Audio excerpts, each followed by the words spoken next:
Merci pour votre présence. Merci à vous tous d'être venus pour cette nouvelle rencontre. Donc on consacre encore une fois à la Grande Guerre, une nouvelle rencontre avec toujours, aujourd'hui encore, cette même volonté qui nous anime depuis novembre. Cette volonté de parler de la Grande Guerre, mais avec un souci constant de détourner notre regard, non pas pour nier ou pour oublier la violence extrême, la mort extraordinaire de ce temps de guerre, mais pour nous obliger à étudier le quotidien de la guerre, la formation d'un ordinaire de la guerre, que l'on a proposé comme clé possible de la compréhension de l'expérience en fait, de ces hommes et femmes dans la guerre. Une nouvelle rencontre et une nouvelle occasion de répondre à l'invitation que l'on avait reçue de Charlie Chaplin au tout début de notre programme, en novembre dernier, avec Charles le Soldat. Rappelez-vous comment le film de Chaplin, Charles le Soldat, était une invitation à étudier comment un soldat organisait son monde, ordonnançait son expérience de la guerre, cherchait à créer un ordinaire de la guerre par la conservation d'éléments anciens de son ordinaire de paix, mais également par l'invention de nouvelles routines, de nouvelles pratiques, de nouvelles manières de faire.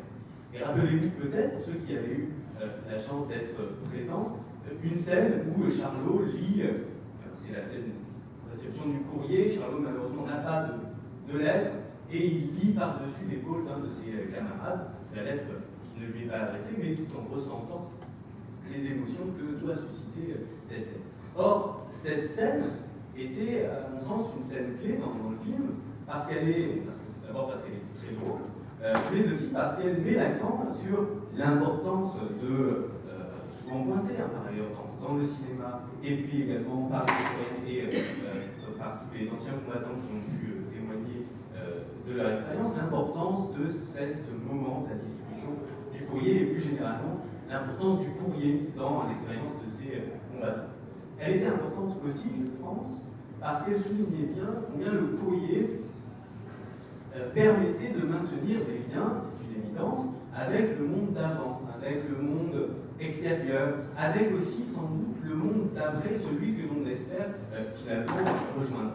C'est ce lien indispensable au moral des combattants et à leur capacité à tenir au front qui était notamment pointé par Chaplin. Chaplin, ici, était loin d'être le seul, il montrait bien, il invitait à regarder une de ces caractéristiques de l'ordinaire de guerre, avec la conservation d'éléments anciens, et notamment la volonté de maintenir un lien avec le pays, le souci du pays sur lequel avait notamment insisté André Loès et Rémi Gazal, avec également l'invention d'un élément nouveau, d'un ordinaire de guerre, ce rendez-vous qui rythme l'expérience de ces combattants, une innovation également pour ces hommes qui souvent avaient perdu l'habitude d'écrire et qui reprennent l'habitude d'écrire dans les tranchées, une innovation également pour les familles, et puis une pratique consacrée pendant l'expérience même de la guerre, cette pratique qui devient structurante, on l'a dit, qui donne également à la lettre une dimension sacrée. Frédéric Rousseau parlait de la lettre talisman. Et la lettre et le courrier, plus généralement, est un moyen pour ces hommes de tenir à la guerre tout en s'évadant, pour faire le lien avec la conférence précédente d'André Loès. L'écriture, enfin, c'est intéressant pour nous, est une pratique de temps de guerre partagée entre les combattants et les civils. Et pour nous, historiens, c'est enfin une source extrêmement riche, puisque c'est une pratique qui produit des traces qui permettent à la fois l'étude d'une pratique ici, l'écriture, et puis on pourra faire le lien également avec la photographie, des traces qui permettent d'étudier ce qu'elles disent de la guerre, mais également tout ce qu'elles ne disent pas. Et donc c'est avec un grand plaisir que nous accueillons aujourd'hui Laurent Verret, qui a consacré à cette pratique de l'écriture et de la photographie le documentaire que nous projetons aujourd'hui, La cicatrice. Laurent Verret, professeur d'études cinématographiques à l'université Paris 3, il est spécialiste d'histoire du cinéma, spécialiste de l'histoire au cinéma, et en particulier de la Première Guerre mondiale au cinéma. Il a notamment consacré un très beau livre à ce sujet, La Grande Guerre au cinéma en 2008, mais il est aussi réalisateur, on l'a dit, de documentaires, notamment sur le cinéma pendant la Grande Guerre, je pense à l'héroïque cinématographe de 2003, si je me souviens, et puis le documentaire d'aujourd'hui, La Cicatrice, documentaire réalisé en 2013, sorti en 2014, à partir d'une documentation exceptionnelle, les dizaines de lettres échangées par les 8 membres de la famille Rezal, mais aussi les centaines de photographies qu'ils ont pu s'échanger pendant les années du conflit. Une partie, je le signale, une partie de cette documentation est mise en ligne et consultable à partir du site de la Mission du Centenaire que certains d'entre vous connaissent et qui est très facile de retrouver. Alors je suis très heureux de lui passer immédiatement la parole pour une présentation sur cette pratique de l'écriture et de la photographie en temps de guerre. On se réservera ensuite quelques minutes pour une discussion avant d'enchaîner sur la projection du documentaire. Je vous remercie. Merci beaucoup, merci pour l'invitation. Je suis ravi de découvrir ce très beau lieu à cette occasion et de l'invitation donc pour cette conférence et la présentation du film qui va suivre, la cicatrice, dont vient d'être question, et qui est effectivement un projet qui s'inscrit d'abord dans un travail, on va dire, universitaire, dans un travail, ce qui est souvent le cas d'ailleurs, mais presque systématiquement le cas des quelques réalisations que j'ai pu réaliser, soit pour la télévision ou pour des musées. Ce sont des réalisations qui prolongent en quelque sorte mes travaux universitaires, à la fois d'historien sur des corpus donnés, là en l'occurrence une correspondance assez exceptionnelle, puisque cette correspondance que j'ai découverte il y a une quinzaine d'années, en rencontrant des descendants en fait, de cette famille Rezal, Jacques Rezal, j'ai découvert donc une première transcription qui avait été faite par son père, donc un des protagonistes de cette famille, Paul Rezal, qui est un des deux aviateurs. Vous le reconnaîtrez assez facilement tout à l'heure, puisque vous allez voir qu'il va être assez grièvement blessé à la face. Et donc Paul Rezal avait commencé lui-même à rassembler la correspondance de sa famille juste après la guerre et avait commencé à la retranscrire. Jacques a repris, son fils le relais, si j'ose dire, avec un autre membre de la famille, un beau-frère. Ils ont donc fait un tapuscrit qui correspond à peu près parfaitement aux 3383 lettres, parce qu'il y en a 3383, que les 8 membres de cette famille ont échangé pendant la totalité de la durée de la guerre. Donc il y avait à la fois les parents, Eugène et Julie Rezal, et les 6 enfants, 4 garçons et 2 filles, et tout le monde écrit. Mais ce qui est vraiment intéressant aussi, et qui rendait ce projet assez cinématographique, si je veux dire, c'est qu'ils étaient aussi photographes. Ils pratiquent la photographie garçons et filles, parents et enfants, donc c'est assez exceptionnel aussi, puisqu'ils ont produit une quantité d'images non négligeables, puisqu'il y a à peu près 400 photographies dans le corpus, qui regroupent des photos d'ailleurs de différents formats, qui ont utilisé différents types d'appareils, j'y reviendrai. Donc, ce qui est intéressant dans le cas de la photographie, c'est pour ça que j'ai centré un peu ma conférence sur le rôle de la correspondance, parce que je trouve que d'une façon assez exceptionnelle, bon, c'est pas spécifique à la famille Rezal, on le retrouve dans d'autres pratiques de l'époque, mais c'est assez flagrant chez eux. La photographie ne sert pas qu'à constituer des souvenirs, comme c'est généralement le cas, mais elle sert à communiquer. Ça devient comme la lettre un moyen de communication, la photographie. Et un lien très fort également entre l'avant et l'arrière, ne serait-ce que parce que c'est presque un lien physique, puisque par exemple une bonne partie des négatifs produits par les frères soldats sont développés par les sœurs.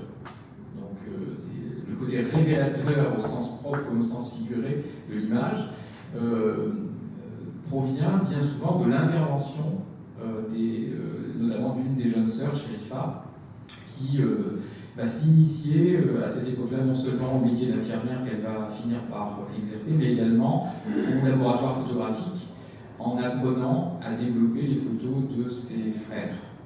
Donc ensuite, elle les renvoie parfois par la poste où elle attend qu'ils viennent en permission pour leur les donner. Et à chaque fois, dans les lettres, ça aussi qui est très intéressant, c'est qu'il y a des effets de correspondance, c'est-à-dire entre l'écrit et l'image, puisqu'il est constamment question de photographie dans les lettres.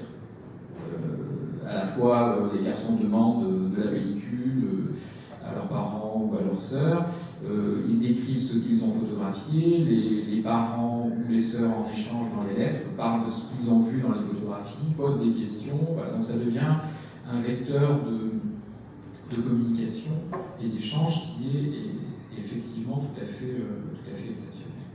Alors, pour commencer un peu cette conférence, il me semblait que ça a déjà été un petit peu fait à l'instant dans l'introduction, mais de rappeler un petit peu quelques bases, je dirais, sur la pratique historique, et en particulier sur la façon dont ce type de sources, les correspondances, les lettres, les courriers et les photographies peuvent être utilisées par l'historien. Donc évidemment, un peu, premier slide, un peu une évidence, l'histoire c'est une pratique qui repose évidemment sur une ambition de connaissances scientifiques du passé et qui essaie d'en rendre compte, je dirais, avec toute sa complexité. Comme ça vient d'être dit, évidemment, l'historien travaille, l'historienne travaille sur des traces, sur des sources qui peuvent être variées selon les époques, évidemment, mais au sein d'une même période, en l'occurrence là, pour la Première Guerre mondiale, évidemment, on pourrait dire une sorte d'abondance de sources, de documents qui doivent être évidemment interprétés par des historiens, mais j'aurais tendance à dire, et ce sera le cas évidemment dans cette conférence et sur les objets dont je vais parler, les lettres et les photographies, on est là face à des sources qui sont singulières. Alors, on va dire que toutes les sources ont leur spécificité, leur singularité, c'est vrai, mais il me semble que la correspondance et la photographie ont encore des particularités qui nécessitent un certain nombre d'apprentissages, que d'ailleurs, enfin pour les photographies, pour les images fixes ou animées, qui ne sont pas d'ailleurs toujours très bien enseignées au sein de l'université, alors qu'il s'agit de documents voilà, qui ont leur propre historicité, je dirais, qui n'est pas tout à fait la même qu'un document texte, et qui nécessitent aussi, je crois, des outils d'analyse qui sont un peu particuliers. Alors la question des archives, dans le sens un peu général, évidemment, elle est fondamentale. C'est le point de départ de toutes les démarches historiques, quelles que soient les périodes concernées. Alors on est sur de l'histoire contemporaine, mais évidemment, pour les périodes plus anciennes, c'est la même chose, à part que la nature de ces sources, de ces archives, va changer. Ce mot archive, bon, je vous ai mis une petite définition, qui est un peu la définition qu'on trouve aux archives nationales, dans la plupart des manuels concernant le mot. C'est vrai qu'il est couramment employé ce mot voilà, pour désigner des documents qui ont fait l'objet d'un archivage, c'est-à-dire qui ont quand même été choisis, sélectionnés, réunis, qui sont conservés dans des lieux qui sont répertoriés et qui sont donc rendus accessibles aux chercheurs. Donc évidemment, les archives, vous en connaissez forcément, des lieux, je veux dire, des lieux d'archives, comme dirait Claire Nora. En même temps, ces sources, on va dire, qui sont dans des lieux, généralement des institutions publiques, bon, il y a aussi des fondations, des lieux privés, sont des documents donc, qui sont assez facilement accessibles à partir du moment où ils ont été inventoriés. Dans le cas des archives dont on va parler, c'est-à-dire les correspondances et les photographies, c'est un peu particulier, même si les choses ont quand même beaucoup évolué depuis quelques années, et là, dans le cadre de la Grande Guerre, plus particulièrement depuis le centenaire, puisque avec la Grande Collecte, avec toutes les manifestations qui ont été organisées, les démarches qui ont été entreprises au niveau national, au niveau régional et au niveau international aussi, puisqu'il y a des appels qui ont été lancés aussi au niveau européen, on a rassemblé les archives départementales, les archives municipales, tout un tas d'archives ont pu rassembler des corpus tout à fait exceptionnels qui proviennent justement des familles, et qu'on appelle donc généralement les archives privées ou les archives personnelles, sachant que ces documents, en tout cas pour la Première Guerre mondiale, sont restés justement pendant très longtemps dans les familles, que les familles les gardaient, comme des reliques un peu. Hein, ces lettres, ces photographies,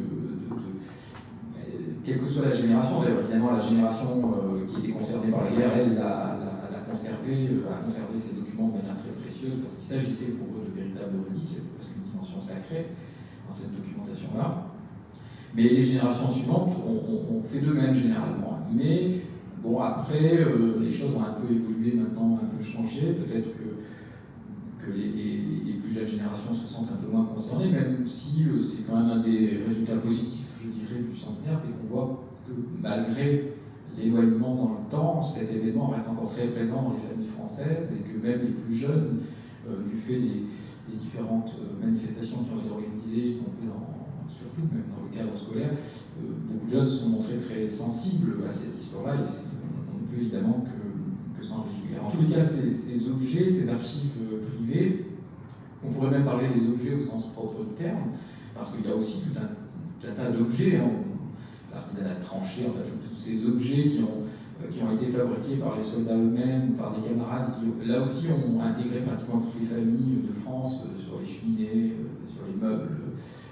On avait comme ça des obus ciselés ou des objets fabriqués à partir de récupération de matériaux de guerre. Ces objets ont été investis d'une dimension très affective en fait. Et c'est ce qui explique qu'ils ont été comme ça gardés, non pas uniquement pour des objets, je dirais, de rappel historique ou de mémoire, mais aussi par leur dimension affective, par la dimension émotionnelle aussi qu'ils recèlent. Donc tous ces documents, ces objets, et en l'occurrence ceux dont je vais parler, les lettres et les photographies, donnent, me semble-t-il, plus particulièrement pour cette période, mais d'une façon plus générale, j'aurais tendance à dire un peu un supplément d'âme, qui fait parfois défaut à d'autres sources. Il y a cette dimension, je pense, encore une fois, affective et émotionnelle, qui constitue une des spécificités de cette archive privée, et qui, du coup, m'amène à dire qu'elle sert notamment, mais je ne pense pas uniquement, à ce que certains historiens de l'école des annales, pour la citer, ont appelé l'histoire du sensible, en fait. Voilà. On est dans une histoire qui est peut-être plutôt celle du sensible, des émotions, voilà. Même si je pense que ce type de source peut servir à d'autres usages historiques, si je veux dire que c'est l'histoire du sensible. Assez instinctivement, on aurait tendance à penser qu'elles vont, ces sources-là, donner des informations sur cette histoire du sensible que d'autres sources ne pourront peut-être pas nous apporter. Donc ces documents sont, comme je le disais tout à l'heure, sont restés à l'état de mémoire familiale pendant assez longtemps. Et du coup, évidemment, les historiens avaient un peu de mal à y accéder, à part si dans leur propre famille ou si dans leur entourage, ils avaient eu connaissance d'un fonds sur lequel ils avaient pu travailler. Mais disons que pendant longtemps, ces documents sont restés un petit peu à l'écart.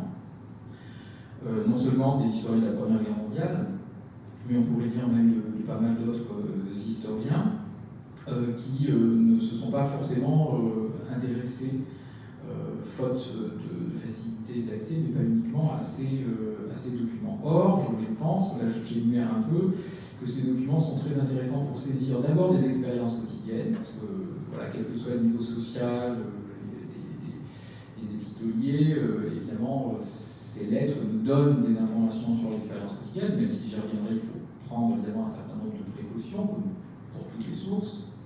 Elles ne sont pas transparentes à la réalité des faits, des expériences qu'elles décrivent. Elles ont beaucoup à voir aussi, et ça je pense que c'est quelque chose de très intéressant avec ce que j'appellerais les pratiques ordinaires en fait. C'est-à-dire qu'on est dans des récits parfois et qui sont des descriptions de choses tout à fait banales, tout à fait ordinaires, la vie des gens ordinaires, ce qu'on ne retrouvera pas dans un document administratif ou qu'on ne retrouvera pas évidemment dans d'autres formes de témoignages. On le trouve là, dans la lettre, dans le courrier. Évidemment, il y a aussi une dimension individuelle, c'est-à-dire qu'il y a une façon dans la lettre de parler de soi, hein, c'est une sorte de forme aussi de mise en récit de soi, la lettre.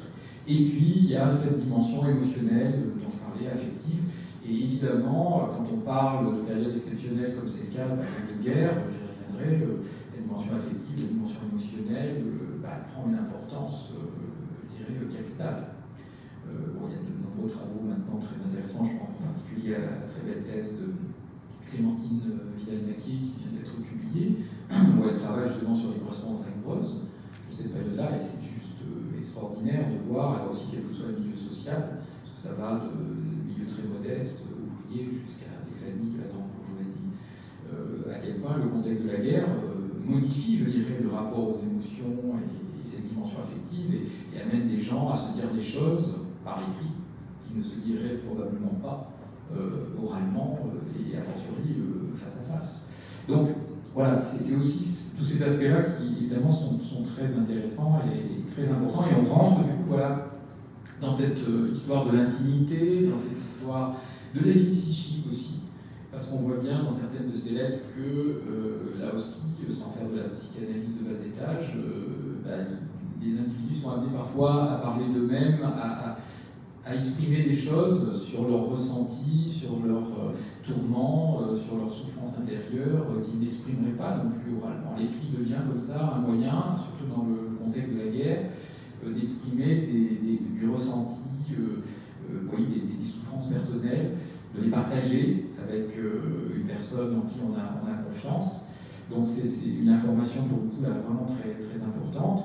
C'est aussi une façon d'exprimer sa joie, même dans un contexte de guerre,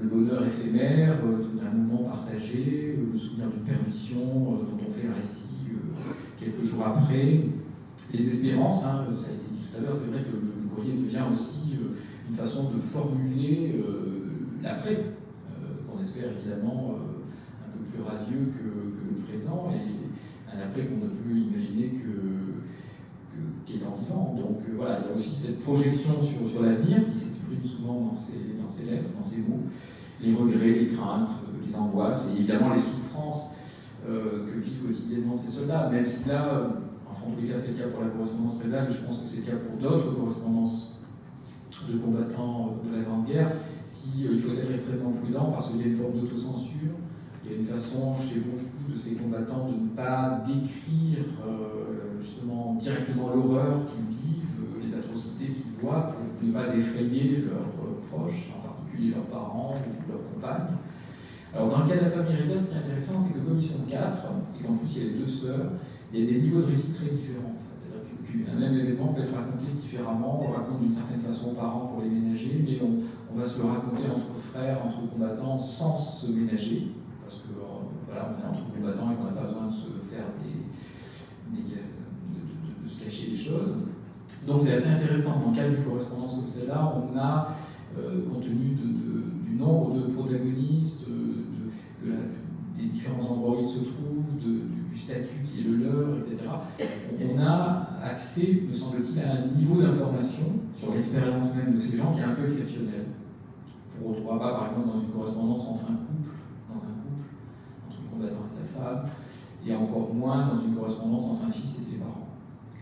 Donc, c'est une des raisons aussi qui explique le côté exceptionnel de cette documentation. Pour rester un petit peu dans des considérations historiographiques, de démarche historique, je citerai, je ne vais pas citer 36 historiens, mais je citerai en particulier Philippe Artière, qui justement est pas un spécialiste de la Grande Guerre, mais quand même un spécialiste justement de la source des archives privées, en particulier des sources épistolaires, mais pas uniquement parce qu'il travaille aussi sur les journaux intimes, enfin sur les carnets, tout ce que justement toutes les autres traces que les acteurs de l'histoire peuvent laisser. Et il parle, j'aime bien cette phrase, de contre-sources. Hein, il dit que ce sont comme des contre-sources qui éclairent les visages et la vie des sociétés. Et j'aime bien cette idée comme on parle pas d'une contre-histoire, d'une contre-source, voilà, il ne faut pas être non plus trop naïf et penser qu'on va tout y trouver dans cette source-là. C'est évident qu'il y a beaucoup de choses qui n'y sont pas, mais il y a des choses qui y sont qu'on ne trouve pas ailleurs. Et ça, évidemment, c'est intéressant. Autre citation tirée d'un livre que Philippe Artière a coécrit avec Jean-François Lahaye, qui s'appelle Archives personnelles, Histoire, Anthropologie et Sociologie. Et voilà ce qu'il dit: un cahier, une lettre, un agenda, un schéma, un exercice d'écriture forment une configuration où l'événement est écrit autrement, où l'individu se révèle prêt à agir, entreprendre, se conduire, eu égard aux institutions sociales. J'aime bien cette idée aussi que cette source, ce qu'elle nous révèle de chaque individu, doit évidemment, et ça c'est le travail de base de l'historien, doit être envisagé évidemment dans un environnement, non seulement un environnement de d'autres sources, croiser les sources comme on dit, mais évidemment dans un environnement plus large, qui est un environnement, j'aurais tendance à dire, socio-culturel. Voilà, ça nous donne évidemment beaucoup d'informations sur la vie sociale, sur la vie professionnelle parfois, le niveau culturel, et du coup, voilà, c'est une source qui permet, je pense, en tous les cas, moi, c'est la démarche qui est la mienne, d'envisager une histoire comme ça, sinon totale, en tous les cas, qui croise plusieurs aspects de la vie des hommes et des femmes du passé. Et on est aussi dans une autre échelle qui m'intéresse beaucoup, bien que je sois plutôt l'historien du cinéma, mais justement quand je fais l'histoire du cinéma, c'est la micro-histoire, c'est-à-dire faire des effets de focus, comme ça à un moment donné où on est très proche de la vie des gens, et en même temps dans une temporalité, dans une tranche chronologique aussi qui est assez serrée, et qui nous permet d'aller un petit peu au-delà des faits, évidemment des grands faits historiques qui sont incontournables et qui résonnent d'ailleurs, c'est ça qui est intéressant évidemment avec ces informations d'ordre privé. Mais voilà, on est dans quelque chose qui nous met un peu, alors je sais que parfois en histoire on est très méfiant de ça, des émotions et on ne peut pas être trop en empathie avec ces sources, comme on dit, et donc avec les gens sur lesquels on travaille, mais il y a une dimension, je dirais, dans ce rapport à cette source et donc dans ce rapport au côté de l'histoire qui est un peu à fleur de peau, quoi. On est quand même assez près de la peau, on est assez près des gens. On est dans quelque chose qui est une sorte de vécu, de concret, auquel moi je suis assez sensible. C'est pour ça d'ailleurs que je travaille sur les images, parce que dans les images on voit les gens aussi, et on voit leur visage, on voit leur corps, donc il y a cette dimension-là qui me semble très importante. Toujours un peu dans cette présentation d'ordre historiographique, présentation un peu générale de ce type de source, il est assez curieux de constater que le courrier, la correspondance, les lettres, a été envisagé comme une source plutôt par les littéraires avant les historiens. Vous avez le genre épistolaire, vous connaissez ça. Alors, évidemment, dans la littérature, il y a de grands épistoliers, des correspondances fort célèbres qui ont été publiées, qui ont été étudiées et qui sont très connues. Donc le genre épistolaire, c'est vrai dans sa diversité, dans la diversité de ses formes, et évidemment aussi dans sa dimension littéraire, dans la qualité même de l'écriture, a conquis déjà depuis plus longtemps son statut d'archive et de source dans le domaine de l'histoire littéraire.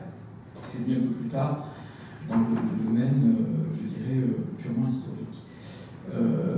Alors dans le cas évidemment qui nous intéresse, celui de la Première Guerre mondiale, il s'agit bien de relativiser, comme je l'ai déjà fait, la portée de cette source. Il ne s'agit pas de dire qu'on va tout y trouver, qu'elle va régler un certain nombre de problèmes qui continuent à se poser quant à l'explication même. Je prends juste cet exemple-là de la façon dont les soldats ont tenu, par exemple, parce que ça reste quand même toujours encore un grand mystère, malgré tous les travaux qui portent sur cette longue guerre, cette grande guerre, comme on disait.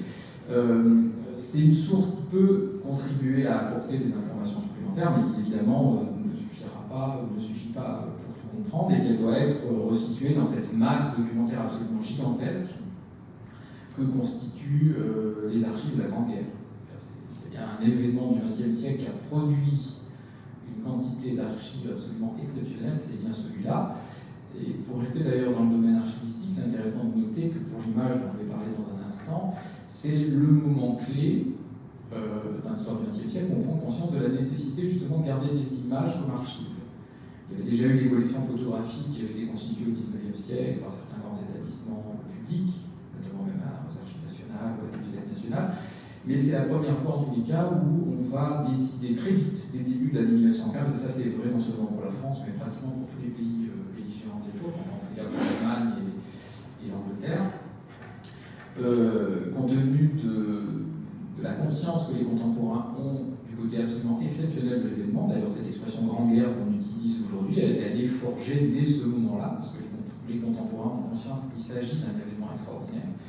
Et donc, qui dit événement extraordinaire dit conscience d'en constituer des archives exceptionnelles et notamment des images. dès le début de l'année 15, tous les pays belligérants se disent qu'il faut constituer des fonds d'archives de cette guerre pour les citoyens du futur, on le dit comme ça.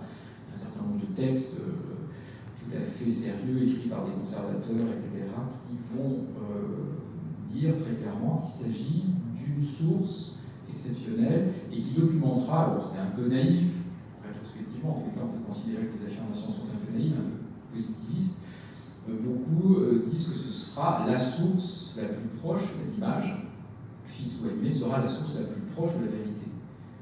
Elle sera plus fiable que toutes les autres sources, et en particulier que l'écrit, parce qu'on est encore dans un rapport, au milieu des années 10, encore un peu dans un rapport, je dirais, un peu naïf à l'image, où on croit effectivement qu'elle est dans, notamment l'image d'actualité, comme on l'appelle à l'époque, qu'elle serait transparente à la réalité des faits. Alors on sait très bien que c'est pas le cas, qu'elle peut être mise en scène, déjà le choix d'un point de vue, enfin bref. Il y a un certain nombre de paramètres, de codes qui rentrent en ligne de compte, qui font que l'image n'est jamais transparente à la réalité, mais en tous les cas, à l'époque, on l'affirme. Et c'est pour ça qu'il y a des structures qui se mettent en place très vite pour conserver des photographies et conserver des films de cet événement. J'aime bien aussi cette idée que ces lettres, ces photos dont je vais parler, qui émanent donc de gens ordinaires, de gens un peu plus, comment dire, élevés dans l'échelle sociale, ce qui est le cas de la famille Ressal, je vais le préciser, que ces traces sont des traces d'histoire en miettes. Hein, c'est cette idée aussi de fragments de vie comme ça. Et dans le cas de la guerre de 14, c'est assez particulier parce que c'est vrai pour les Ressal, mais c'est vrai, je pense, pour beaucoup d'autres personnes dont on a retrouvé les correspondances et qu'on peut lire aujourd'hui si elles sont publiées, c'est que c'est un moment exceptionnel, cette période de la guerre, et que la correspondance ou la pratique épistolaire devient exceptionnelle. C'est-à-dire qu'il y a des gens qui vont s'écrire pendant 4 ans et qui vont arrêter de s'écrire après. Dans les couples, c'est évident, parce que les gens vont revivre ensemble, à part s'il y a des voyages ou des moments où ils vont de nouveau se séparer, mais je veux dire, ils ne s'écriront plus pour la plupart des couples de cette époque-là. Et c'est vrai aussi dans les familles. Chez les Ressal, c'est flagrant, parce qu'ils ont tout conservé, etc. Donc j'ai quand même regardé un peu ce qui subsiste. Il se trouve que les maisons familiales sont encore là, donc presque rien n'a bougé. Eh bien, les parents et les enfants, ils vont pratiquement plus écrire de leur vie après. Donc c'est vraiment un moment de partage, cette période-là, par l'écrit, qui est vraiment singulier. Donc c'est pour ça que j'aime aussi cette idée d'une histoire en miettes, parce que cette source, elle documente d'une manière très particulière un moment précis de la vie de ces gens, et que le reste, par contre, oui, comme des miettes ou des parties d'un puzzle comme ça qui seraient un peu incomplets, il y a des gros trous dans l'existence, alors que pendant cette période-là, au contraire, on a une source qui documente de manière très précise la vie de ces gens. Et la lettre, le courrier, mais c'est bien aussi la photographie, j'y reviendrai, documente aussi, me semble-t-il, les gens ordinaires, les gens de peu, comme disent parfois certains sociologues ou certains historiens, et les gens sans histoire aussi, c'est-à-dire ceux qui ne laissent pas trop de traces, généralement, dans la grande histoire, ou en tous les cas, pas beaucoup moins que des personnalités connues, ou qui jouent un rôle social important, et qui sont presque un peu des invisibles de l'histoire. Alors c'est là qu'on verra que pour la photographie, du coup, c'est super intéressant, parce que beaucoup de ces soldats, qui pour certains d'entre eux, vous savez, n'ont laissé non seulement aucune trace, mais même dont le corps a disparu. Beaucoup ont été pulvérisés sur ce champ de bataille, donc même les familles n'ont pas pu faire le deuil totalement parce qu'ils n'ont pas retrouvé le corps qui a disparu. Du coup, la notion de trace qu'on utilise dans l'histoire, elle prend un sens singulier. C'est pour ça que je commençais en disant que beaucoup de ces documents étaient des reliques pour les gens. C'est pas exagéré, je pense que c'est devenu presque un substitut dans certaines familles, la lettre, enfin les lettres, et les photographies sont devenues un substitut de l'absent de celui qui non seulement n'était plus là physiquement parce qu'il était mort, mais dont on n'avait plus aucune trace en fait, puisque son corps était quelque part dans cette terre de France, du Nord ou de l'Est, ou sur d'autres fronts éventuellement. Donc, ça c'est une chose qui me semble vraiment très très importante à souligner. Après, il y a un autre point, si on se resitue dans un contexte un peu plus général, il y a un engouement pour ce type de traces et ce type d'histoire, on va dire intime et personnelle, qui est à remettre en perspective dans un contexte plus général. D'abord, il y a le centenaire, on en a déjà parlé, mais c'est vrai que si vous regardez un peu aujourd'hui, enfin, ça date pas aujourd'hui, mais depuis quelques années, que évidemment il y a un engouement pour tout ce qui touche l'intime. Les gens s'intéressent beaucoup à eux, déjà, s'intéressent beaucoup à nous, plus que les générations d'avant. Et d'une façon générale, voilà, on ramène un peu tout à soi, à l'intime, et du coup, même d'autres périodes historiques, on voit bien ce que ça peut donner, je pense à la Seconde Guerre mondiale en particulier, cette espèce de retour, voilà, un peu sur soi, qui met l'individu au centre de tout. Et donc, évidemment, ça contribue à renforcer, je pense, l'intérêt pour ce type de sources privées, parce qu'on se sent plus concerné, on peut s'identifier, en fait, le processus d'identification, dont les historiens se méfient aussi beaucoup, mais qui est important, je pense, et on y reviendra après quand on parlera du film, parce qu'un film, c'est pas comme un livre d'histoire, c'est pas tout à fait la même chose, on peut transmettre de l'histoire par un film, mais pas de la même façon. Et là, du coup, l'émotion, l'empathie peuvent entrer en jeu d'une manière intéressante, me semble-t-il, pour transmettre de l'histoire. En tous les cas, voilà, dans ce contexte-là, cette espèce d'engouement pour soi, pour l'individu, pour l'intime, contribue, je pense, à renforcer l'intérêt qu'on peut avoir pour les lettres et pour les photographies qui ne sont pas les photographies officielles, mais qui sont les photographies privées. Donc il y a des précautions, je l'ai déjà dit, à prendre. On ne peut pas tout attendre de ces lettres, tout aussi exceptionnelles soient-elles. On ne peut pas non plus se recentrer uniquement sur les individus. Il faut aussi évidemment articuler le niveau individuel avec le niveau collectif, la petite histoire, la micro-histoire dont je parlais tout à l'heure et la grande histoire. Ensuite, je pense que voilà, une autre des caractéristiques, mais je l'ai déjà un petit peu dit, de la Première Guerre mondiale, c'est l'abondance des sources, et en particulier l'abondance de témoignages personnels. C'est sans doute un des premiers événements dans l'histoire du XXe siècle qui va produire, qui va susciter autant de témoignages. On parle des correspondances, des lettres, mais j'évoquais tout à l'heure les journaux intimes, les carnets. Voilà, beaucoup de soldats, et là aussi, quel que soit leur niveau social, vont se mettre à écrire.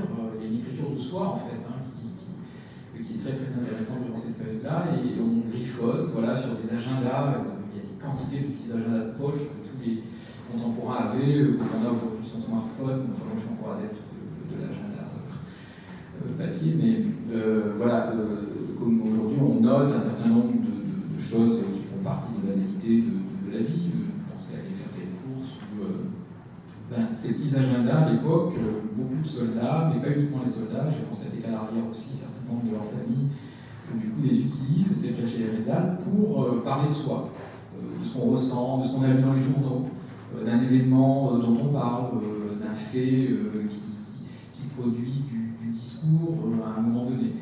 Donc, abondance de témoignages personnels, et en particulier, voilà, ces milliards de lettres, puisqu'on estime aujourd'hui, donc il y a eu 8 millions de mobilisés, si on reste sur le cas de la France. On estime aujourd'hui les chiffres des historiens de la Poste, qui sont des chiffres mais hallucinants quand même quand on y pense. C'est à peu près 13 milliards de lettres échangées pendant les 4 années de guerre. 13 milliards de lettres, avec une moyenne d'environ 5 millions par jour. Je crois que c'est 3 dans un sens, entre le fond et l'arrière, et 2 dans l'autre. Voilà, on est sur ces chiffres-là. Et à peu près 350 000 colis par jour en France. Donc c'est quand même des chiffres absolument astronomiques et qui voilà, disent l'ampleur, je dirais, de cette production et qui évidemment expliquent qu'autant de documents de cette nature subsistent encore de nos jours. Donc pendant toute la durée des hostilités, et c'est ça aussi qui est intéressant dans ce phénomène et dans cette source, c'est que finalement, c'est un phénomène qui concerne quasiment tous les soldats. C'est pas uniquement les classes aisées, c'est vraiment le poilu de base, du simple fantassin jusqu'à l'officier de niveau élevé. Tout le monde écrit. Alors évidemment avec des niveaux d'écriture différents. Et c'est là aussi que c'est quand même assez fabuleux de voir à quel point l'école de la Troisième République aussi, voilà, les bienfaits de l'école de la Troisième République, on les constate. Quasiment tout le monde sait écrire. lire et écrire, même s'il y a parfois des écritures maladroites, truffées de fautes d'orthographe, de fautes de syntaxe, mais c'est aussi quelque chose de très émouvant. Donc il y a des niveaux évidemment d'écriture très différents, mais tout le monde quasiment s'écrit. Et pour la pratique photographique, je vais revenir, c'est intéressant. Je pense que dans l'histoire de la photographie amateur, c'est un moment décisif aussi, la Première Guerre mondiale, qui va donner un coup d'accélérateur à cette pratique-là. Elle existait déjà depuis la fin du 19e, mais justement elle était réservée à une élite sociale, parce que le matériel coûtait cher, parce qu'il fallait être initié, etc. Or là, il y a une initiation qui va se faire sur le champ de bataille. Beaucoup de soldats qui connaissent la photographie vont initier des camarades, vont prêter les appareils, les photos circulent entre eux, on se passe les négatifs pour refaire des tirages, on va les transmettre aux familles. Ça apparaît dans la correspondance réserve, ça apparaît dans de nombreuses autres correspondances ou documents que j'ai pu consulter. Quand par exemple il y a un disparu, justement, eh bien, le réflexe des camarades, c'est d'envoyer des photos à la famille du disparu, comme on dit, pour qu'une trace de vie subsiste et soit conservée.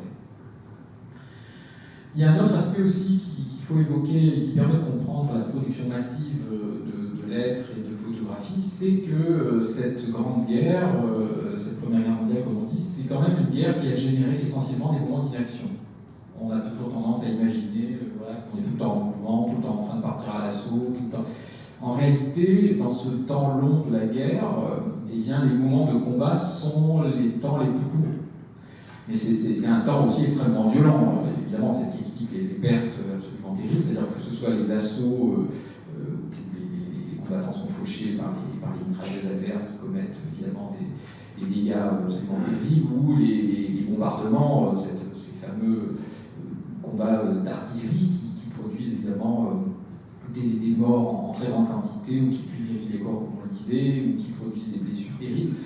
Mais la plupart du temps, on attend.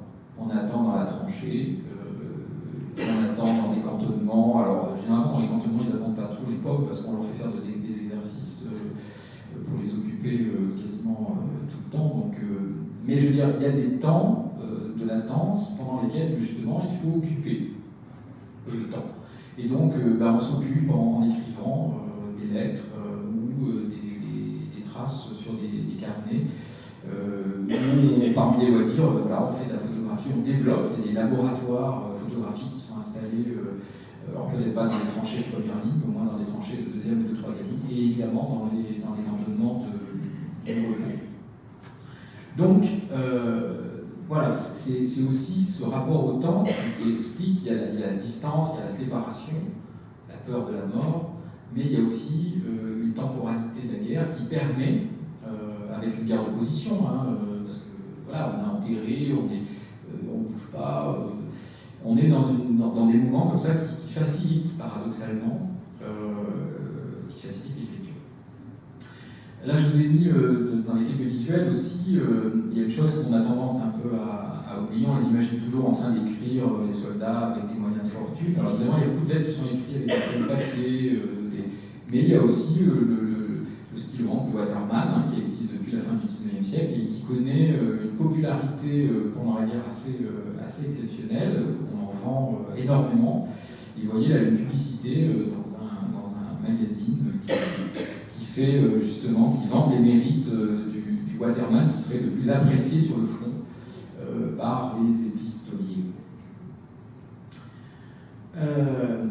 Quand tout à l'heure je parlais de cette absolue nécessité qu'ont les contemporains à garder des traces, on pourrait évidemment trouver quantité de citations qui se réfèrent à ça. Là, je vous en ai une. Alors certes, là, on est un peu dans un témoignage exceptionnel qui est celui d'écrivain Henri Malherbe, donc un écrivain combattant qui dit, voilà, qui aura le prix Goncourt en 17 pour La Flamme au Point, et qui dit « Il faut que je garde cette vision et collection de portraits et d'images d'une réalité si poignante qu'elle dépasse toutes les visions du cauchemar et du délire. » Alors c'est intéressant, c'est pas par esprit de provocation que j'ai mis cette citation, mais je la trouve intéressante parce que lui, la vision dont il parle, c'est une vision qui passe par l'écrit. Il utilise les termes de vision et d'image de la réalité, mais qu'il va essayer de garder par des écrits qui sont d'abord des carnets de notes, qu'il va ensuite réutiliser pour écrire un essai, un roman. Il y a d'autres soldats qui passeront uniquement par l'image, justement, par la photographie. Il y a aussi cette idée que, ça a été dit tout à l'heure dans l'introduction, évidemment que la correspondance, la lettre, rapproche l'avant et l'arrière. Mais ça rapproche l'avant et l'arrière dans les deux sens. C'est-à-dire que, par exemple, dans le cas des Rezal, moi, ce qui m'a beaucoup intéressé, c'est que les photographies, par exemple, ou les lettres, deviennent une forme de documentation et de compréhension de la guerre pour la famille. Ça fonctionne aussi dans les deux sens, c'est-à-dire que les sœurs aussi racontent ce qu'elles font. Chérifa raconte comment elle apprend le métier d'infirmière, ce qu'elle fait dans son hôpital à Bordeaux, elle a commencé comme lingère. Donc il y a des échanges comme ça d'informations qui passent par ces lettres et qui contribuent finalement à créer de la conversation. C'est une chose qui m'a beaucoup intéressé dans la correspondance Rezal. D'ailleurs, ils utilisent très souvent cette expression, ils disent on va reprendre notre Cosette, comme s'ils se parlaient en fait. La lettre devient une sorte de substitut de l'échange, de la conversation, de la discussion qu'on peut avoir. Et d'ailleurs, moi j'ai joué un peu là-dessus sur le film, vous verrez, on accentue un peu le phénomène en faisant que parfois c'est presque un dialogue en fait. On se pose une question, on y répond. On est dans une sorte de conversation à distance. La lettre n'est pas uniquement un récit de ce qu'on a vécu, de ce qu'on ressent, de ce qu'on pense faire, etc. Mais devient vraiment une conversation. Donc ça c'est un point très important. Alors les voilà, les Rezal, vous allez les revoir tout à l'heure dans le film. Donc ça c'est une photographie pour le coup professionnelle qui a été prise vraiment à la veille de la Grande Guerre, elle date de 1913. Et c'est une des dernières photographies où ils apparaissent tous ensemble. Parce que justement la Grande Guerre va les séparer physiquement, géographiquement. Et c'est une photographie qui a été prise par un photographe professionnel à Bordeaux. Bon, c'est une famille bourgeoise. Évidemment, ils peuvent se payer un photographe qui vient les photographier quasiment à domicile, puisque c'est dans leur jardin. Un mot sur cette famille, dont il va être question dans le film, donc vous apprendrez à la connaître un peu mieux, mais évidemment, c'est une famille exceptionnelle pour deux raisons. Donc, milieu social très cultivé, c'est la bourgeoisie éclairée. Du côté de la mère, c'est plutôt des familles de médecins depuis plusieurs générations. Du côté du père, c'est vraiment des ingénieurs depuis au moins 3-4 générations.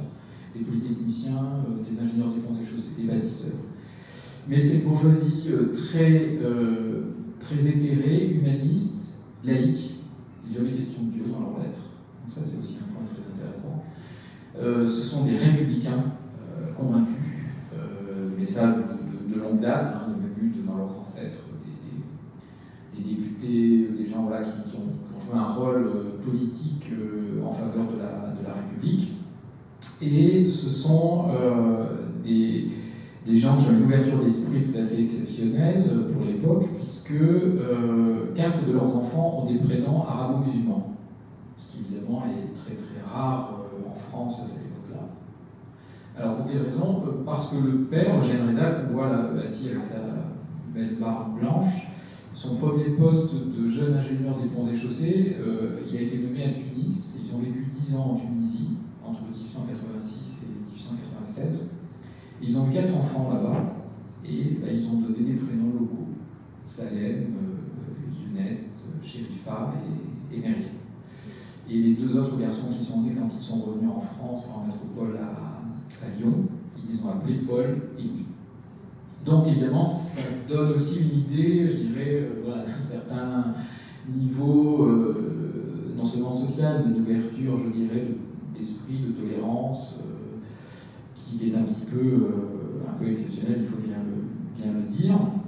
Et l'ampleur de la correspondance, comme je l'ai dit, presque 3500 lettres, c'est absolument énorme. Alors les lettres, ça va de la carte postale jusqu'à des lettres de 15 pages, qui sont parfois écrites sur plusieurs jours. Ça aussi, c'est assez intéressant, on parlait tout à l'heure d'une temporalité dans l'écrit. Il y a une temporalité, effectivement, aussi dans la constitution même de la lettre. Parfois, on l'écrit sur plusieurs jours, c'est-à-dire qu'on s'arrête, on reprend. Donc il y a des ellipses, en fait, hein, dans le récit. Et on découvre notamment dans cette correspondance, dans cette source, dans cette archive, évidemment, quelque chose moi, qui m'a beaucoup touché immédiatement. Je parlais tout à l'heure d'émotion, d'affection. Évidemment, ils parlent de manière très libre de leurs sentiments. Mais à tous les niveaux, entre garçons et filles, entre les enfants et les parents, il y a une espèce comme ça de bon, qui existait, je pense, avant la guerre, mais que la guerre va amplifier. Et il y a une façon d'exprimer leurs sentiments, l'affection, la tendresse qu'ils ont les uns à l'égard des autres, que j'ai trouvé assez exceptionnelle et qui, moi, du coup, les a rendus très proches d'un seul. J'avais pas l'impression de lire par moment une correspondante d'il y a 100 ans, mais il y avait des petites expressions, une attention particulière les uns à l'égard des autres qui les rendaient subitement super proches. Et il y avait même des expressions ou des comportements, vous le verrez je pense dans le film, de la part de la mère notamment, alors qu'elle a une apparence un peu austère, elle a fait vraiment femme du 19e siècle, en plus comme elle porte le deuil très tôt. Et en même temps, elle a une ouverture d'esprit, cette femme, et la façon dont elle élève ses enfants, et la façon dont elle leur parle, etc., ça pourrait être une mère d'aujourd'hui qui s'adresserait à ses enfants, il n'y aura pas beaucoup de différence, je pense, par moment. Alors, la pratique de la photographie, ça la rend aussi exceptionnelle, la famille et l'archive privée également. Le grand-père avait déjà acheté, le grand-père paternel, le père d'Eugène, Rézal, qui était déjà donc polytechnicien, avait acheté une chambre photographique dans les années 1870 et il pratiquait la photographie d'une manière déjà un peu exceptionnelle. Bon, là, je vous ai mis une photographie qui date du début, elle date de 1902. C'est une photographie qui a été prise d'une fenêtre de la maison familiale de la Ferté-sous-Jouarre, qui montre à quel point, je veux dire, ce sont de très bons photographes. Ils ont un sens du cadrage, voilà, il y a un travail sur la composition, sur la lumière, qui montre que c'est des gens qui ont une très bonne, qui ont déjà des notions photographiques très, très bonnes, qui cherchent aussi à documenter. Là, c'est le marché d'Autun en 1906, qui documente aussi la vie qui est la leur, l'environnement qui est le leur, qui font parfois des photos presque un peu artistiques. Bon, les garçons sont très sportifs, ils pratiquent la bicyclette, le canoë, etc. Et donc voilà, une photo presque une vue oblique prise probablement d'un pont ou d'un arbre qui montre un des garçons en train de faire du canoë. Alors cette pratique photographique, évidemment là aussi si je la situe dans un contexte plus général de l'histoire de la photographie, elle n'est pas exceptionnelle au moment où la guerre éclate. Déjà depuis la fin du 19e, on utilise beaucoup la photographie, y compris, il existe une pratique amateur. Mais en 14-18, ce qui est vraiment nouveau, c'est là aussi le fait que ce phénomène va se démocratiser, va devenir extrêmement important et qu'on va accorder une place nouvelle, me semble-t-il, à l'image, en particulier l'image fixe, mais on pourrait dire la même chose de l'image cinématographique, même si ce n'est pas le but de la conférence. Je dis juste aussi, parce que c'est important de signaler, que dans un contexte aussi de guerre, évidemment, la photographie est utilisée comme outil de propagande. Là, on parle de photos amateurs, de photos prises par des soldats qui circulent dans les familles. Évidemment que la photographie professionnelle se développe considérablement à ce moment-là, et en particulier la photographie de presse, qui va être beaucoup utilisée. C'est la grande période du développement des revues illustrées. D'ailleurs, certaines revues illustrées qui utilisent encore le dessin passent progressivement, voire totalement à la photographie. Bon, l'illustration continue à maintenir les deux, mais vous avez des revues qui apparaissent comme J'ai vu, ou évidemment le miroir qui existait déjà, qui sont uniquement constituées de photographies. Donc une production massive d'images, qui là aussi est parvenue jusqu'à nous. C'est ce qui explique qu'on a toujours l'impression de découvrir de nouvelles images de l'avant-guerre, parce qu'il y en a eu tellement que finalement on est loin de toutes les connaître. Alors, essayer de traduire visuellement aussi une réalité qui semble indescriptible. Ça, c'est intéressant, c'est-à-dire que la photographie aussi, je crois, pendant cette période de guerre, et notamment quand elle est pratiquée par les soldats, va devenir, pour certains d'entre eux, non pas un substitut d'écrit, parce que les deux sont toujours utilisés dans la plupart des cas, mais pour certains, c'est plus facile parfois de traduire quelque chose en photographie que par écrit, parce qu'ils se sentent plus à l'aise avec un appareil photographique. Et dans la famille Rézal, c'est le cas. C'est intéressant de voir que Louis, par exemple, le plus jeune, qui se dit toujours illettré, il va quand même avoir le concours de Polytechnique à la fin de la guerre de 14, mais il se considère justement plutôt comme un scientifique et pas du tout comme un littéraire. Il fait toujours un complexe par rapport à ses parents, par rapport à ses frères. Et dans les lettres, il serait qu'il y a une écriture un peu plus maladroite, que même formellement, c'est une écriture qui fait un peu adolescent, alors que les autres sont des très belles écritures. Et d'ailleurs, c'est intéressant, là aussi, je fais une parenthèse, parce que c'est un problème historiographique, je pense à la thèse de Benjamin Gilles, là, qui a été publiée il n'y a pas très longtemps sur les combattants, les lectures des combattants. C'est très intéressant de voir que Louis, il noue une correspondance avec son père où il lui demande sans arrêt de l'approvisionner en livres. Et le père lui envoie sans arrêt des bouquins, mais ça va carrément de Voltaire jusqu'à des livres d'auteurs contemporains. Donc il lui envoie comme ça tout un tas de romans qui font partie on va dire, des classiques de la littérature française, ou des ouvrages plus contemporains, parce qu'il a du temps pour lire, et qui se documente d'une certaine façon, il profite de ce temps pour se forger une culture littéraire qu'il estime ne pas avoir. Et c'est intéressant de voir que lui, justement, dans la famille, il va plutôt essayer de s'exprimer par la photographie, beaucoup plus que par l'écrit. Et d'ailleurs, c'est celui qui fait les photographies les plus artistiques, il fait des photographies absolument magnifiques, qui sont dignes, je pense pour certaines d'entre elles, de photographes artistes, en fait.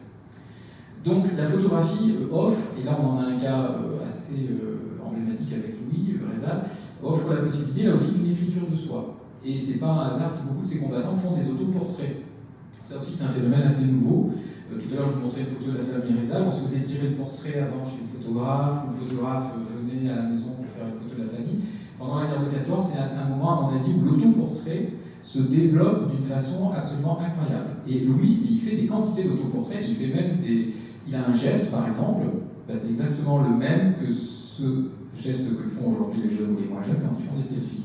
C'est-à-dire que vous prenez votre smartphone et vous faites ça, et bien lui fait exactement la même chose avec son petit veste pocket de Kodak qu'il a tout le temps sur lui. Donc les soldats font beaucoup de photographies, et notamment des photographies d'eux, parce qu'il y a, je pense, il y a une espèce de prise de conscience qu'il faut garder une trace de soi, justement, dans un contexte de guerre totale, où on peut disparaître du jour au lendemain, où notre corps peut disparaître. C'est comme une façon de se maintenir finalement en vie, de produire des images de soi et des autres, des copains du groupe, de la communauté à laquelle on appartient. Et là, je vous ai mis par exemple une citation qui provient d'une des plaques de verre qu'utilisait Louis, justement parce qu'il va se mettre à utiliser plusieurs types d'appareils. Il va utiliser le Vest Pocket, qui est un petit appareil, je vous montrerai tout à l'heure, qu'on peut mettre dans une poche. Et puis après, comme il est dans l'aviation, il va pouvoir se permettre d'utiliser des appareils un peu plus volumineux, et en particulier un Verascope Richard, qui est un appareil qui permet de faire des plaques de vue stéréoscopiques. Et sur une des boîtes qu'il achète à l'époque, voilà ce qu'on peut lire. Professionnel amateur, contribuer à la documentation historique de la guerre est un devoir national.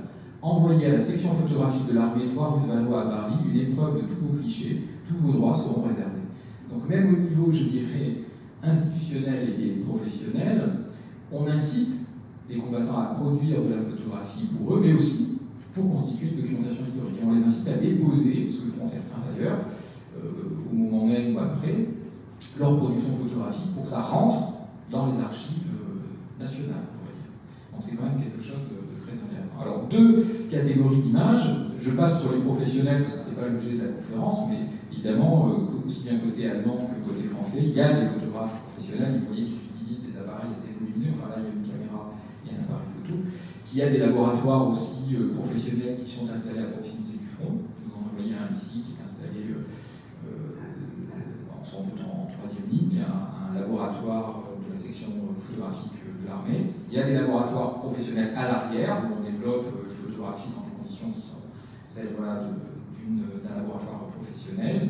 On produit de l'image qui est documentée. Vous voyez, par exemple, là, c'est vraiment au tout début de la guerre, en 1914, le départ des tirailleurs algériens sur le front. Donc on produit de la documentation, on documente immédiatement en collant la photographie sur des planches avec des indications qui permettront ultérieurement d'identifier la photo. Et puis, il y a aussi évidemment dans la photographie de propagande, de la photographie complètement mise en scène. Là, vous avez une de ces fameuses revues de photographie qui porte bien son nom sur le vif, à part que la photographie qui fait la couverture est vraiment pas prise sur le vif, parce que c'est carrément une composition type image d'Épinal. C'est aussi l'époque où on fait de la photographie couleur, les fameuses autochromes inventées par les frères Lumière. Donc il y a plusieurs opérateurs qui là sont des opérateurs professionnels parce que le matériel est volumineux et pas très pratique à utiliser, qui produisent de la documentation également tout à fait exceptionnelle. Alors les photographes amateurs, c'est ceux-là qui m'intéressent.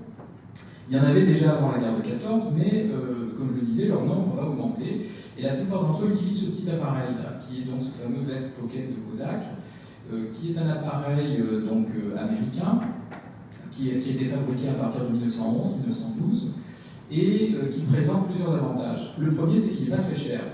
Il vaut 55 francs, ce qui représente à peu près 2 semaines de travail quand même d'un ouvrier parisien, bon, c'est pas rien. Mais je veux dire, c'est un appareil qui est quand même assez accessible et le prix va baisser pendant la période de la guerre. Et c'est surtout un appareil quand il est plié. Ben voilà ce que c'est. Bon, là, la photo, c'est un gros plan, donc on a l'impression qu'il est gros, mais en réalité, non, il est tout petit. Il est guère plus épais que votre iPhone que vous avez dans la poche. Donc voilà, l'avantage de ce petit appareil de West Pocket, comme son nom l'indique, c'est qu'il est fait pour être mis dans une poche de veste ou de pantalon et que c'est vraiment un truc très léger qui utilise aussi ce qu'on appelle des rouleaux de pellicule. C'est de la pellicule souple, donc c'est pas fragile.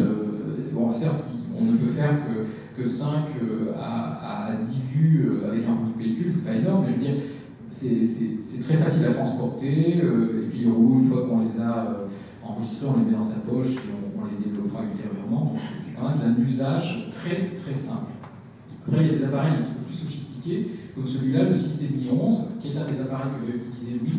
Donc là, c'est une chambre photographique quasi semi-professionnelle, on va dire, qui produit donc des négatifs, alors que pour le West Pocket, c'est du 6,6, donc 6 cm sur 6 cm, petit négatif, la qualité en tirage n'est pas terrible, alors que là, vous voyez le négatif 6,5-11, donc là, je peux vous dire que vous avez une qualité vraiment très intéressante. Tout à l'heure, je montrais une publicité pour les Waterman côté français. Là, je vous montre une publicité pour un appareil à peu près équivalent au 6,5-11 côté allemand. Vous voyez, ce sont des publicités pour le Erdmann, qui était la marque concurrente de Kodak, fabriquée par les Allemands, excellent appareil photographique. Et vous voyez que même dans les publicités, on montre des soldats, comme tout à l'heure on montrait un soldat utilisant un stylo encre pour écrire ses lettres. On montre des soldats qui peuvent également utiliser des appareils photo sur le champ de bataille. Et si on reste sur le côté français, ou si on revient sur le côté français, il faut savoir qu'au début, l'armée va essayer de réglementer l'usage de ces appareils photo et va même essayer d'interdire aux soldats de prendre des photos. De peur, l'armée a peur que ces photographies tombent entre les mains des ennemis quand les soldats peuvent être faits prisonniers ou quand on les fouille quand ils ont été tués, et que du coup elle documente, elle renseigne l'ennemi sur les positions, sur le matériel, etc. Donc c'est plutôt ce souci-là en fait qui les préoccupe. Mais je veux dire, il y a tellement de soldats qui vont se mettre, d'ailleurs tout bras confondu à faire de la photo, qui vont très vite renoncer, je dirais, à poursuivre les utilisateurs de ces appareils, d'autant que les officiers ils sont très sensibles aussi, la plupart du temps eux-mêmes font de la photo, enfin bref. Du coup, ça va. Il y a quand même quelques exemples de punitions. Je prends un exemple dans la littérature, je parlais tout à l'heure d'écrivains combattants littéraires, on pourrait parler aussi d'écrivains combattants photographes. Je pense à Blaise Cendrars, qui non seulement va écrire La main coupée et d'autres récits de guerre, mais produit beaucoup de photos, il fait beaucoup de photos Cendrars, et il explique dans La main coupée, si vous l'avez lu, il y a plusieurs pages où il parle de sa pratique photographique, et il dit notamment qu'il a arrangé un peu l'ordinaire en vendant ses photographies à l'illustration au miroir. Ce que faisaient effectivement plusieurs soldats. Puisqu'il y avait des concours à l'époque dans ces revues-là qui incitaient les soldats à vendre leurs meilleures photographies aux journaux, et ces journaux les publiaient. Et ils versaient des petites primes aux soldats. Et Sandra raconte dans La main coupée que plusieurs fois il a gagné de l'argent facilement comme ça et qu'il payait beaucoup aux copains quand il revenait de permission. Donc, cette documentation, elle vise à la fois à créer du lien social dans la communauté des soldats eux-mêmes, du lien social avec leur famille. Elle contribue aussi à constituer des archives. Elle contribue aussi à garder des traces pour la postérité quasiment. Et d'ailleurs, ça explique que très vite, les soldats, c'est une autre source tout à fait passionnante, un petit peu différente, complémentaire des photographies elles-mêmes. Ce sont les albums que les soldats constituent très vite à partir de photographies. Là, vous avez quelques reproductions de pages d'albums qui sont dans les collections du musée de l'armée ou des collections de l'historien de la Grande Guerre à Péronne.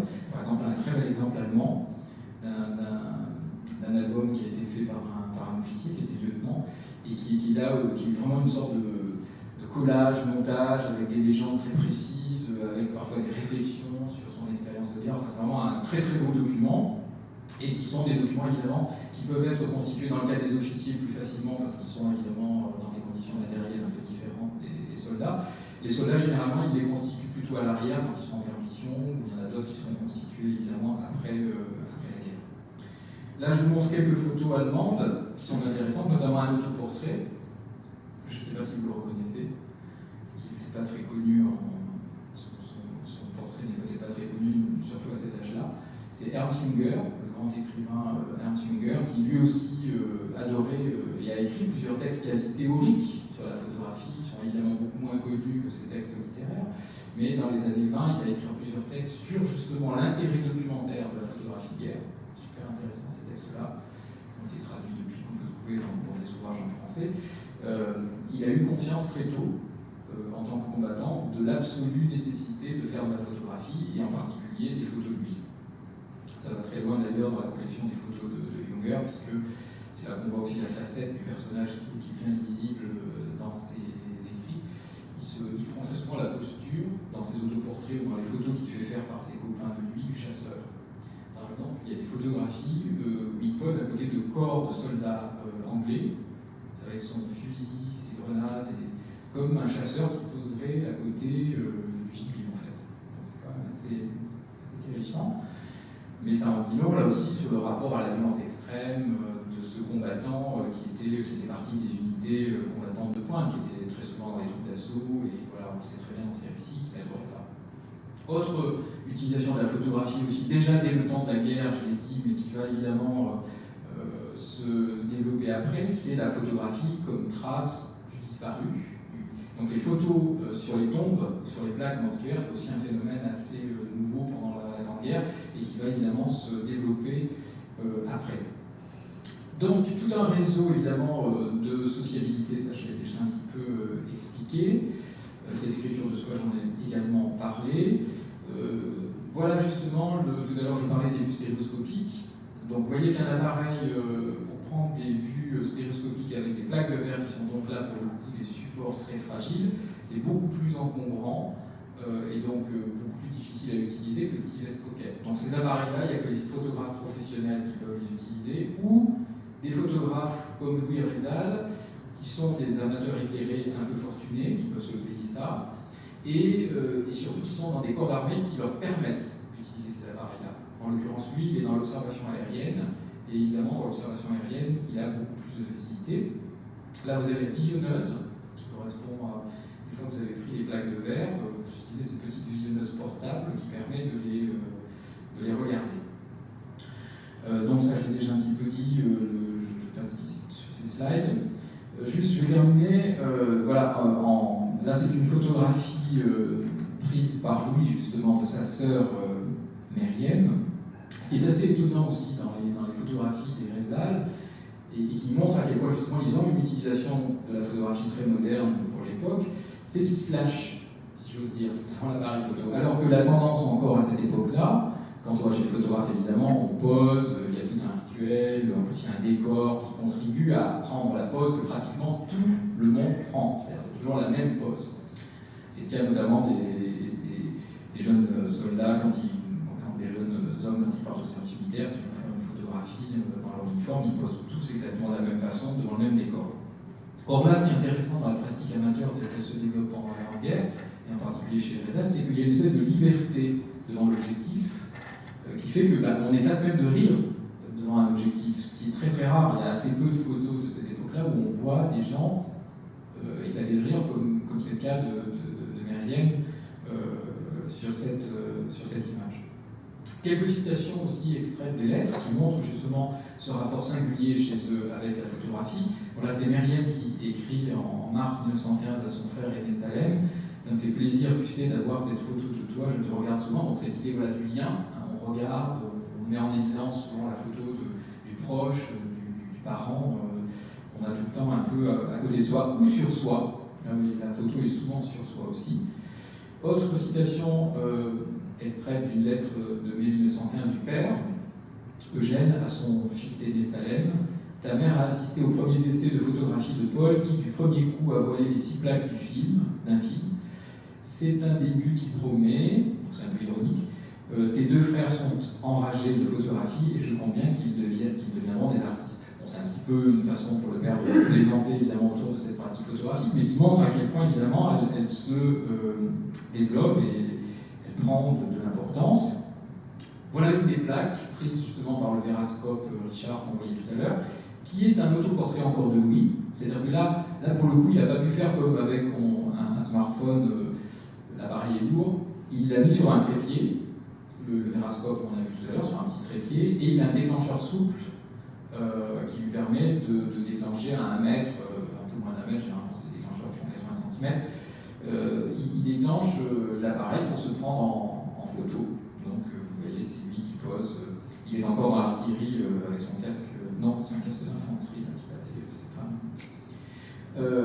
Et enfin, une dernière citation de Louis justement à sa sœur aînée Myriam, comme il y en a beaucoup dans les lettres, qui demande à ce que sa sœur l'approvisionne en rouleau de pellicule. Voudras-tu m'envoyer le plus vite possible, le plus grand nombre de pellicules possible? Chérifa m'a écrit qu'elle n'en a pas trouvé à Bordeaux, et il y a 15 jours que j'en attends.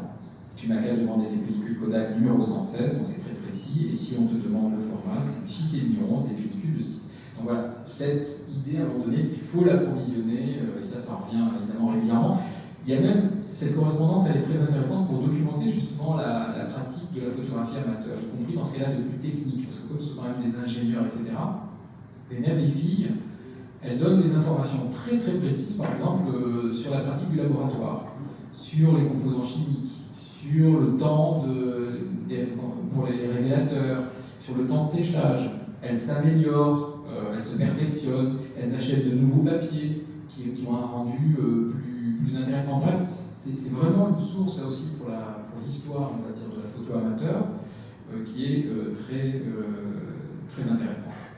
Alors là, c'est un petit montage, un peu dans l'esprit du film que vous allez voir maintenant, qui montre Louis et un de ses camarades, qui sont tous les deux aviateurs, ils sont dans l'observation aérienne, ils sont tous les deux photographes, donc vous voyez qu'ils ont tous les deux un appareil. Louis a son appareil dans la main qui est ouvert, le soufflet, le 6,11. Son camarade en face a son appareil dans son étui. Et donc c'est un négatif souple avec un effet de surimpression d'une carte soldat, comme on les appelle, ces cartes qui étaient pré-imprimées et qui étaient sans affranchissement. Donc, ça veut dire que les soldats pouvaient les utiliser gratuitement pour écrire à leur famille.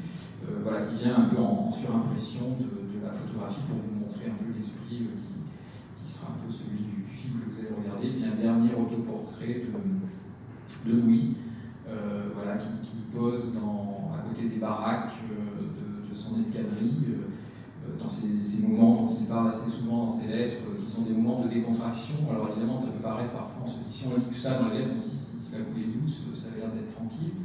C'est vrai qu'il y avait des longs moments dans les escadrilles où ils ne faisaient rien, où ils attendaient, etc. Mais il faut savoir qu'au moment où il prend cette photographie, en 1917, les taux de perte dans les escadrilles de chasse, surtout comme celle de son frère Paul, sont absolument démentiels, puisque je crois que la moyenne de vie d'un pilote en 1917, c'est 3 mois. Ils se font dégommer très très vite, et du coup, c'est ce qui explique aussi que c'est une arme qui se renouvelle constamment, qui se développe, qui se perfectionne dans le temps de la guerre, mais qui utilise beaucoup qui forme de nouveaux pilotes en permanence, et que beaucoup de soldats qui viennent d'autres régiments, comme c'est le cas de Louis, qui est sorti de l'artillerie pour intégrer l'aviation, finir à la guerre dans les nuages, comme on le voit sur cette très belle vue qu'il a réalisée avec son appareil à peu près à 1500 mètres d'altitude.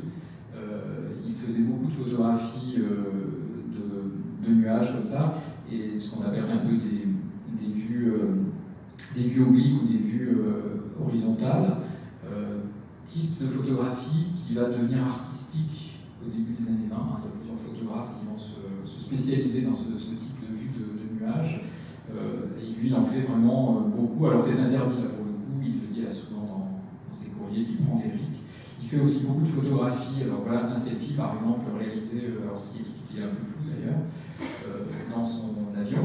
S'il n'était pas pilote, il est dans l'aviation, dans l'observation aérienne, donc il y a un pilote devant, un mitrailleur derrière, c'est celui qu'on aperçoit à l'arrière, et lui, au milieu, c'est celui qui fait les photographies et qui utilise aussi les systèmes de communication à distance qui permettent de renseigner les batteries, l'artillerie, pour régler les tirs sur les positions adverses. Ce qui explique qu'il peut aussi faire de la photographie pour lui.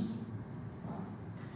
Donc, documentation vraiment extraordinaire, ces lettres, ces photographies qui produisent évidemment, qui ont produit une source d'une richesse, je pense, très grande.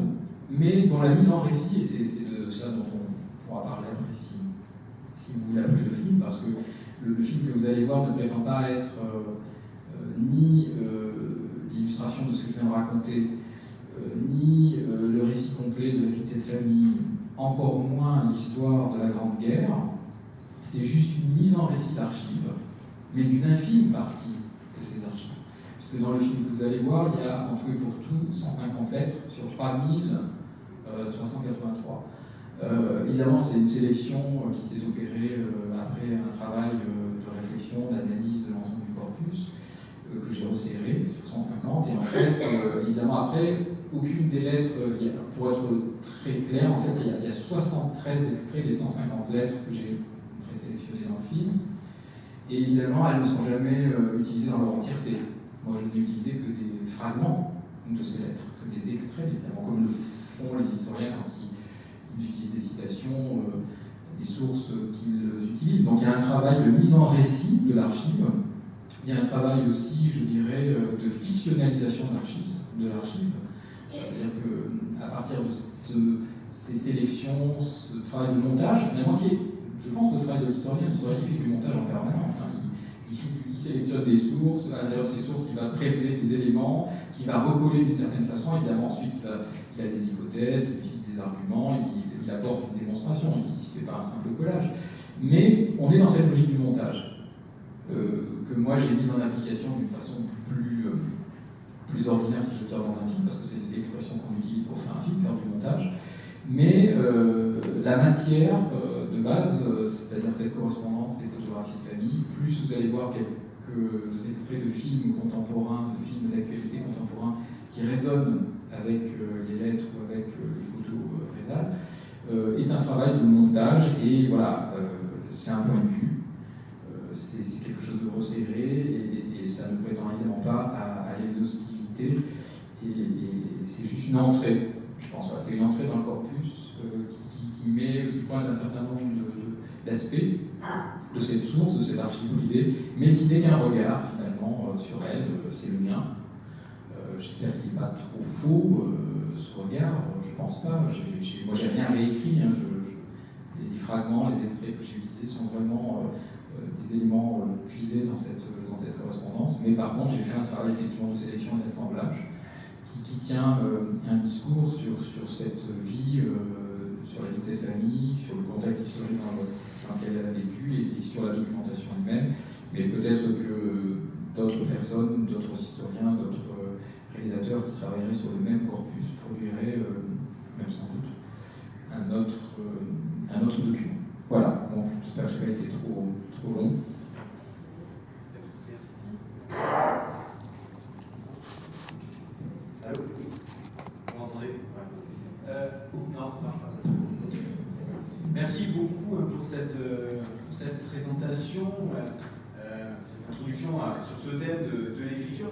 J'ai trouvé particulièrement intéressant tous les rapprochements que vous avez pu faire, notamment avec une actualité, les gains actuels, où la question du partage des images et de la communication par les réseaux sociaux, par les selfies, etc., s'est reposée, avec aussi cette question de quelle attitude les autorités doivent avoir face à cette pratique. De la même manière, c'est très intéressant, on le voit dans le cas de l'âge, c'est cette complémentarité entre les qui est liée aux pratiques plus actuelles. Donc j'aurais beaucoup de questions, malheureusement, peut-être qu'on a tous envie de découvrir le documentaire. Est-ce qu'il y a des questions dans la salle? Non? Peut-être après le documentaire, je pense que ce sera plus spontané. Donc